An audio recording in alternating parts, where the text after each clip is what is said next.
Breaking news Annamayya జిల్లా గాలివీడు ఎంపీడీఓపై దాడి ఘటనలో వైసీపీ మాజీ ఎంపీపీ సుదర్శన్ రెడ్డి సహా ముగ్గురు నిందితులను అదుపులోకి తీసుకున్నారు పోలీసులు. మరో 10 మంది కోసం గాలిస్తున్నామని జిల్లా ఎస్పీ విద్యాసాగర్ నాయుడు చెప్పారు. నిందితుల కక్షపూరితంగానే ఎంపీడీఓపై దాడి చేశారని, మొత్తం 13 మంది దాడిలో పాల్గొన్నారని ఎస్పీ అన్నారు. రిమ్స్లో చికిత్స పొందుతున్న ఎంపీడీఓను డిప్యూటీ సీఎం పవన్ కళ్యాణ్ ఇవాళ పరామర్శించనుండటంతో పోలీసులు భారీ బందోబస్తు ఏర్పాట్లు చేశారు.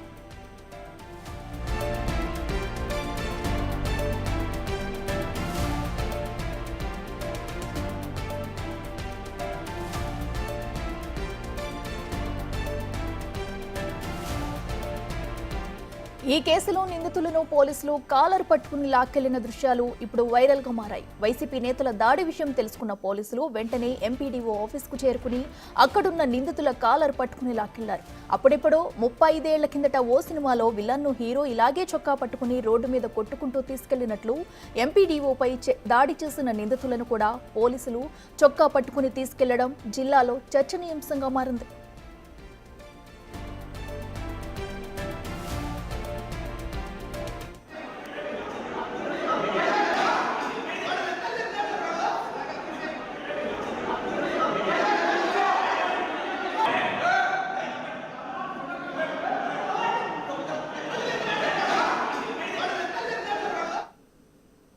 వైసీపీ మాజీ ఎంపీపీ సుదర్శన్ రెడ్డి దాడిలో గాయపడ్డ ఎంపీడీఓ జవహర్ బాబు కడప రిమ్స్లో చికిత్స పొందుతున్నారు. ఎంపీపీ వచ్చే వరకు ఆగమన్నందుకు సుదర్శన్ రెడ్డి తన అనుచరులతో కలిసి దాడికి పాల్పడినట్లు తెలిపారు. వ్యక్తిగత విషయాల గురించి తానేమీ మాట్లాడలేదని, తాళాలు ఇచ్చేందుకు నిరాకరించినట్లు తెలిపారు. మరింత సమాచారాన్ని మా ప్రతినిధి మధు అందిస్తారు. ఎంపీటీఓ కార్యాలయంలో జవహర్ బాబుపై దాడి జరిగింది. అసలు ఆ దాడి ఎందుకు జరిగింది, ఆ దాడిలో ఎంతమంది పాల్గొన్నారు, అసలు జవహర్ బాబుకి ఎలా ఉంది, జవహర్ బాబు మనతో పట్టి ఉన్నారు. ఇప్పుడు కడప రిమ్స్ ఎమర్జెన్సీ వార్డులో మనం ఉన్నాము. ఆయన అడిగి తెలుసుకునే ప్రయత్నం చేద్దాం. సార్ చెప్పండి, ఏం జరిగింది సార్? నిన్న మధ్యాహ్నము దాదాపు 1 గంట సమయంలో ఎంపీపీ ఒక కొడుకు సుదర్శన్ రెడ్డి ఎంపీపీ ఛాంబర్కి సంబంధించిన కీస్ ఇవ్వమని చెప్పి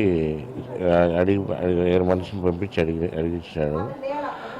నేనేం చెప్పానంటే, ఎంపీపీ గారు రాలేదు కాబట్టి ఎంపీపీతో కూడా వచ్చినప్పుడు మీకు అలౌ చేస్తాము, మేడం ఛాంబర్ ఇది కాబట్టి దయచేసి వద్దున్న అంతా వీళ్ళంతా తినేసి దాన్ని అక్కడంటే అక్కడంతా గలీజ్ చేసి పడేస్తున్నారు, మేడం వచ్చినప్పుడే తీస్తామని చెప్పి సున్నితంగానే మాట్లాడి పంపించినాడు. మళ్ళీ దానికి అక్కడ ఆయన ఒక్కసారిగా 20-25 మంది మనుషులు తీసుకొని వచ్చి మేము కీస్ అడిగితే ఇవ్వరాను అని చెడ్డవాళ్ళు అన్నీ మాట్లాడుతూ మొత్తం కుర్చీలన్నీ విసిరేస్తూ ఉన్నాయి. కుర్చీలో కూర్చొని ఉంటే వచ్చి చెప్పు కాలుతోనే అట్లా ఎదురు తిన్నాడు ఆయన. దాని తర్వాత 5-6 మంది వచ్చి తన్ని కొట్టి చేతులతో ఆ కుర్చీల నుంచి కింద పడేసి ఇది చేసి చాలా రసమ చేసినారు. ఆ టైంలో మా అటెండర్ ఉన్నాడు పక్కనే నా దగ్గరే, అతను అడ్డుపడిన అతన్ని కూడా కొట్టారు. తర్వాత మా డ్రైవర్ ఉన్నాడు, అతను నేను ప్రైవేట్గా పెట్టుకుని, అతను వస్తే అతన్ని కొట్టారు. ఇంకా విఆర్ఓ మా పాప అక్కడ భోజనం టైంలో వచ్చింది. ఆయన ఉండి పరిగెత్తుకుంటూ అడ్డపడేసరికి ఆయన లేడీ కాబట్టి ఆయన తోసేయలేక నిలబడినారు. అంతలోకి ఉపాధి ఆ రూపులు కేకలన్నీ విని ఉపాధి వాళ్ళ పైన ఉన్నారు. ఫీల్డ్ అసిస్టెంట్ అంతా పరిగెత్తుకుంటూ కిందకి వచ్చి వాళ్ళంతా సర్ది చెప్పి వాళ్ళందరూ బయటికి పంపించేస్తే అప్పుడు ఆ బీగాలు తీసుకొని బలవంతంగా నాకు జేబు కూడా చేసినారు. నా దగ్గర ఉండవు అని చెప్పి నేను అటెండర్ దగ్గర ఉంటాయి, నా దగ్గర ఎందుకుంటాయంటే వాళ్ళు కావాలనే బీగాలు కావాలంటే నన్ను అడగాలి, వాళ్ళ దగ్గర ఉండి తీసుకుని వెళ్ళిపోవచ్చు.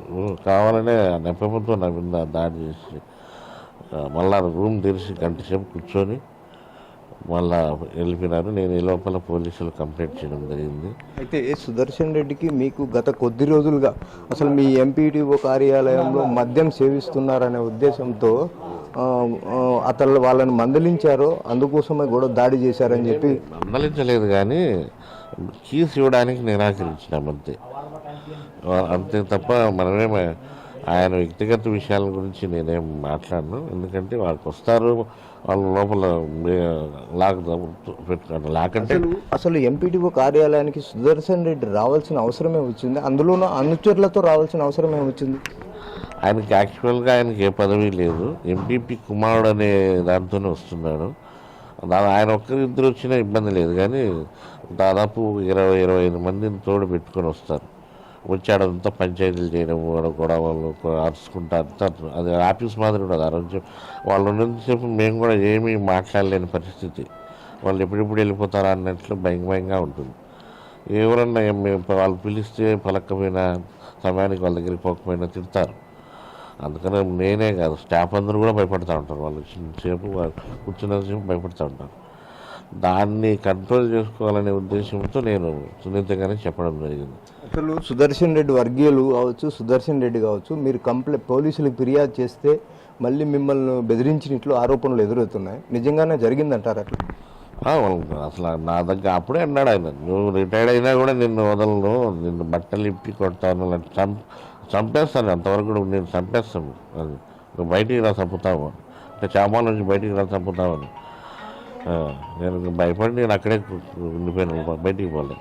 అంతా వాళ్ళే ఉన్నారు మొత్తం. మధ్యాహ్నం టైంలో ఎవరు లేరు, నాకు తెలిసిన వాళ్ళు కూడా ఎవరు లేరు. ఎందుకంటే 2 నెలలే అయింది అక్కడికి పోయి. ఆయనకు నాకు ముందు ఘర్షణలు అట్లాంటివి కూడా ఏం లేవు. కాకపోతే ఆయనకు అది అలవాటు అంట, ముందు ఎండి వాళ్ళని కూడా తిట్టడము కొట్టడము. ఆయన దగ్గర నిలబడి మాట్లాడాలంట, కూర్చోకూడదంట. నేను పోయి కూర్చొని మాట్లాడితే ఆయన ఒప్పుకోలే. నాకు ఇట్లా చూసి వాళ్ళకి చెప్పినాడు నిలబడి మాట్లాడమని చెప్పని. అయితే ప్రభుత్వ పెద్దలైతే ఈ సంఘటన జరిగిన వెనుకమ్మనే మిమ్మల్ని పరామర్శించేదానికి శరవాణి ద్వారా ఫోన్ ద్వారా మిమ్మల్ని పలకరించారని తెలిసింది. ఎవరు మాట్లాడినారు? అసలు ఇక్కడికి ఎవరు వస్తున్నారు ఈరోజు? ఇన్సిడెంట్ జరుగుతానే కలెక్టర్ గారు 2 సార్లు మాట్లాడినారు. సిఇఓ మేడం గారు కూడా స్వయంగా వచ్చి పరామర్శించారు. మళ్ళీ ఇక్కడికి కూడా వచ్చినారు. మినిస్టర్ గారు 2 సార్లు మాట్లాడినారు. తర్వాత మినిస్టర్ గారు చెప్పారు, డిప్యూటీ సీఎం గారు వస్తున్నారు రేపు, మాట్లాడతారు, మీరేం ఆధారపడవద్దు, మీకు న్యాయం జరుగుతుంది. ఎవరు కూడా భవిష్యత్తులో ఏ అధికారి ఇబ్బంది పడకుండా మనం డిప్యూటీ సీఎం గారు చర్య తీసుకుంటారు. దాంట్లో భాగంగానే వెంటనే స్పందించి రేపు వస్తున్నాడు, మీరేం భయపడొద్దని నాకు అంటే మీరు కంప్లైంట్ చేశారు, మీ మీద దాడి జరిగింది విషయము. స్థానికంగా ఉన్న పోలీసులు స్పందించి వాళ్ళని అరెస్ట్ చేశారా? మీ మీద ఎవరైతే దాడి చేశారో ఉన్న సమయంలోనే నేను ఫోన్ చేశాను ఎస్ఐ గారికి. 2 సార్లు ఫోన్ చేశాను, వచ్చారు. కానీ ఆయన అంతమంది నుంచి ఆయన కూడా ఏం మాట్లాడలేకపోయినాడు. ఆయన చెప్తే ఎవరు ఆయన మాట ఇదే స్థితి లేదు. మళ్ళీ సిఏ గారు కలెక్టర్ గారికి ఫోన్ చేశాను. కలెక్టర్ గారు సిఏకి చెప్పినట్లున్నారు. వెంటనే సిఏ గారు వచ్చారు, వాళ్ళందరినీ అదుపులోకి తీసుకొని గంట సేపు ఉన్నారు వాళ్ళు అక్కడ. మళ్ళీ ఆయన వచ్చి అదుపులోకి తీసుకొని పోయినారు. అయితే అన్నమయ్య జిల్లా గాలివీడు మండలంలో నిన్న ఎంపీటీఓ కార్యాలయంలో ఎంపీటీఓ జోహర్ బాబుపై దాడి జరిగిన దాన్ని బట్టి పోలీసులకు సమాచారం ఇస్తే తక్షణం స్పందించి పోలీసులు అయితే సంఘటనా స్థలానికి చేరుకున్నారు. అయినప్పటికీ అక్కడికి వైసీపీ వర్గీయులు ఎక్కువ శాతం అక్కడ ఉండడంతో ఒకసారిగా పోలీసులు కూడా భయాందోళనకు గురైన వైనమైతే మనకు జోహర్ బాబు పేర్కొన్నారు. అయితే ఇంతటి దాడికి గల కారణం ఏంటనేది అసలు జోహర్ బాబు కూడా నాకు కూడా తెలియడం లేదు. అసలు ఇంతమంది వచ్చి నన్ను కొట్టడం ఎందుకు అనేది భయాందోళనకు గురవుతూ మనతో బిగ్ టీవీతో ఎక్స్క్లూజివ్గా చెప్పిన జోహర్ బాబు. కెమెరా పర్సన్ సుదర్శన్తో మధు, బిగ్ టీవీ, కడప.